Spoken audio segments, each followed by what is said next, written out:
Olá, filho de Deus, graça e paz. Olha, você gostaria de fortalecer o seu espírito, de fazer o teu espírito crescer? Você sabia que o crescimento sempre precisa se submeter a algo? Por exemplo, você, para crescer, fazer crescer o teu corpo, você precisou se submeter ao tempo. Para crescermos intelectualmente, a gente precisa se submeter ao estudo, não é isso? E para crescermos espiritualmente, saiba que a gente precisa disto para nos fortalecermos e simplesmente blindar toda a artimanha do maligno que tenta roubar a nossa fé, que tenta roubar o nosso propósito, meu amado. Então saiba que é uma questão de necessidade nós crescermos espiritualmente. E a gente deve se submeter ao quê? Daqui a pouco eu falo para vocês, mas antes, entenda que Jesus veio. Ele morreu dentre os mortos e ressuscitou, Ele ressuscitou e com o corpo glorificado ele foi ter com os discípulos. Chegando lá, ele passou 40 dias com eles, com o corpo ressurreto, com o corpo glorificado, ensinando aos discípulos, dando diretrizes, estabelecendo doutrinas. E assim, meu amado, presta muita atenção. Imagine, poucos minutos antes de o nosso Senhor Jesus ascender aos céus. Tudo que ele falou, prestes a subir aos céus para estar com o Senhor, à destra de Deus, você concorda que aquilo dali foi muito importante? E está lá justamente em Marcos 16, 17. Olha o que ele disse um pouquinho antes de ascender aos céus. Vejam. Quem crer e for batizado será salvo. Quem, porém, não crer será condenado. Estes sinais hão de acompanhar aqueles que creem.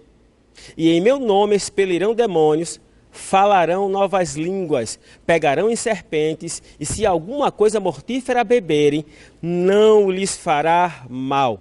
Se impuserem as mãos sobre os enfermos, eles ficarão curados. Dá para perceber aqui os sinais acompanhando os cristãos, mas para aqueles que creem, não é só para um pastor, não é só para um diácono, é para aquele que crer em Jesus Cristo. E ele fala aqui expressamente, irmãos, aquele que crê em meu nome falará novas línguas. Olha que coisa extraordinária. Então, nosso espírito precisa se submeter à oração em línguas para amadurecer, para se fortalecer, para crescer. Sabia disso? Que o nosso espírito ele se edifica quando ora em línguas. Isso é muito importante, irmãos. Tem um capítulo extraordinário que aborda bem a oração em línguas, que é em 1 Coríntios 14. E olha o que diz 1 Coríntios 14, 2. Presta muita atenção. Pois quem fala em outra língua não fala a homens. Não fala a homens. Aqui não tem a ver com falar em inglês. Aqui não tem a ver em falar com alemão, falar japonês, apesar que um dom pode se estabelecer no homem que acredita em Deus como sinal aos incrédulos. Tá? No dia de Pentecostes isso aconteceu. Muitos povos estavam lá e aqui houve um derramar do Espírito Santo e os cristãos ali falaram em outras línguas como sinal aos incrédulos. Isso é um dom. Eles falaram nas línguas nativas daqueles que estavam lá. Aquilo é um dom. Paulo está falando aqui sobre algo que vai nos edificar por dentro. Que quando a gente submete o nosso espírito, a gente cresce e amadurece espiritualmente. Olha o que ele diz, mais uma vez aqui, 1 Coríntios 14, 2. Pois quem fala em outra língua não fala a homens, senão a Deus. Ou seja, é a gente falando com Deus. Lá em Pentecostes, que é uma língua como sinal aos incrédulos, foi Deus falando com os homens para homens. Aqui, nós falando com Deus. Visto que ninguém o entende, e em espírito fala mistério, meu filho. É mistério. E aqui no 14:4 diz, o que fala em outra língua, a si mesmo se edifica. Perceba que lá em Pentecostes, foi uma língua como sinal aos incrédulos. Eles falaram línguas que muitos compreendiam. Lá é um dom. Lá foi um dom. Já aqui é para todos os cristãos. É para todos os cristãos. E olha o que tem aqui. Olha o que diz, 1 Coríntios 14, 14. Porque se eu orar em outra língua, O meu espírito ora de fato, mas a minha mente fica infrutífera. Olha só, a mente da pessoa fica infrutífera. Nosso Pai tem cuidado de nós. O nosso Pai é maravilhoso. A gente não sabe orar como convém. A Bíblia fala isso, tá? E assim, Ele criou uma linguagem de oração em que a gente ora ao Pai, uma linguagem de fé, uma linguagem no Espírito, para que a gente possa se edificar, para que a gente possa crescer, irmãos, para que a chapa fique quente, né? Porque mosca não vai pousar em chapa quente, aleluia. Olha o que está lá em Romanos 8, 26. Presta muita atenção em Romanos 8, 26. Também o Espírito semelhantemente nos ajuda, nos assiste em nossa fraqueza. Quem já ficou fraco aqui? O Espírito Santo nos ajuda, porque não sabemos orar como convém. Mas o mesmo Espírito intercede por nós sobremaneira, com gemidos inexprimíveis. Meu amado, que coisa maravilhosa. E no 28 diz assim, né? Romanos 8, 28. Sabemos que todas as coisas cooperam para o bem daqueles que amam a Deus. Aleluia. A gente pensa que quando a gente está fraco, irmãos. Mas na realidade não é. Quando a gente está fraco é que a gente está forte, né? Porque o Espírito Santo nos assiste, nos ajuda. Aleluia. Diz aqui, ó, sabemos que em todas as coisas cooperam para o bem daqueles que amam a Deus. Daqueles que são chamados segundo o seu propósito. Aleluia. O Espírito Santo se desenvolve dentro de nós, irmãos, para que a gente entenda qual é o nosso propósito. Para que a gente também, olha, para acessar o nosso propósito é orar em línguas. E o Espírito Santo nos assiste. Fique muito atento a isto. E olha o que está aqui, amados, em João 14. Vou mostrar aqui para vocês. João 14, 16. João 14, 16. Nosso Senhor Jesus peregrinando aqui na terra, né, prestes a ascender aos céus. Ele falando coisas maravilhosas. Olha o que ele diz no João 14, 16. Eu rogarei ao Pai e Ele vos dará outro Consolador, aleluia, a fim de que esteja para sempre convosco. Ei, o Espírito Santo mora dentro de você, mora dentro de mim, Ele está conosco e Ele nos assiste na nossa fraqueza e tudo coopera para o bem daqueles que amam a Deus, meu irmão. O Espírito da verdade que o mundo não pode receber porque não o vê, nem o conhece. Vós o conheceis, porque Ele habita convosco e estará em vós. Aleluia! Glória a Deus! Então, a gente precisa entender que a gente precisa crescer espiritualmente. Existe uma linguagem de oração em que a gente ora a Deus em mistério, ninguém entende, a nossa mente fica infrutífera, justamente porque a gente não sabe orar como convém.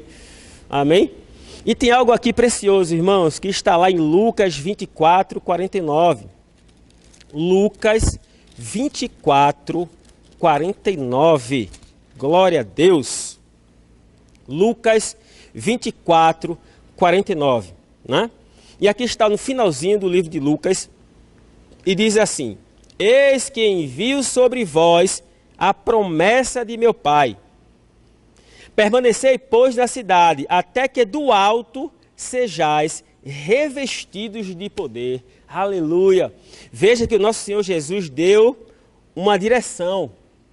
E quando ele disse assim, olha, permanecei na cidade. Tem lugares, irmãos, que a gente precisa permanecer, seja guiado pelo Espírito. Porque no lugar em que a gente permanece, sendo guiado pelo Espírito, o poder vai descer sobre nós. Amém?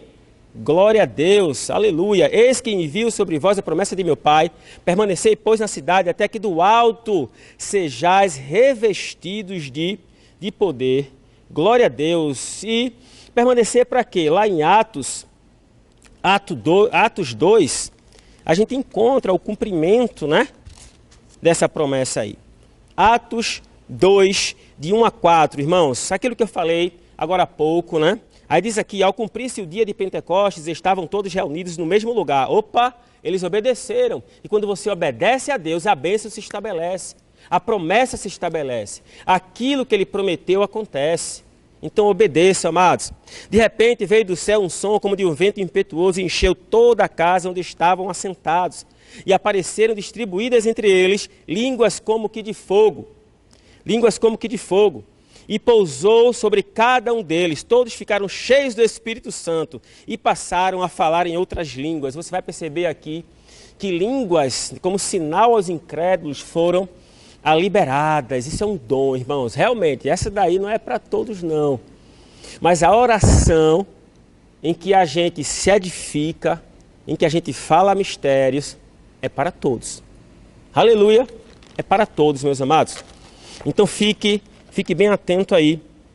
Né? Aqui onde a gente tem, em 1 Coríntios 14,4, que eu falei agora há pouco, é para edificação pessoal. É para você edificar o seu espírito. Quando você ora em línguas a Deus, nessa linguagem de fé, você simplesmente vai encontrar as respostas que você precisa. Você precisa de alguma resposta? Você precisa de uma nova direção? Você precisa desenvolver espiritualidade, aumentar a sua fé? Então, que tal orar em línguas? Já buscou as respostas na linguagem de oração? Você orar no Senhor, né? Não tenha vergonha das suas línguas estranhas. Ore no Espírito, irmão, que as respostas vão estar lá. É lá, orando em línguas, buscando intimidade com o Senhor. Glória a Deus. Em 2 Coríntios 3,8 diz, irmãos, como não será de maior glória o ministério do Espírito Santo? Aleluia! A oração em línguas, irmãos, desenvolve a adoração. E a adoração estabelece fé. E a fé nos dá acesso ao sobrenatural. Aleluia, glória a Deus. Então, não tenha vergonha de orar em línguas. Não tenha vergonha de orar em línguas, porque é algo maravilhoso, é algo poderoso, que faz com que o nosso espírito cresça, se desenvolva, se fortaleça, para que a gente tenha o acesso negado às artimanhas do maligno. Amém, meu querido? Espero que você tenha sido tremendamente abençoado. Não esquece de enviar esse vídeo para outros irmãos e não esqueça de rever, né? Para que a gente possa cada vez mais se desenvolver. Que Deus te abençoe, que Deus te proteja, que Deus conceda tudo aquilo que você precisa. Amém? Grande abraço.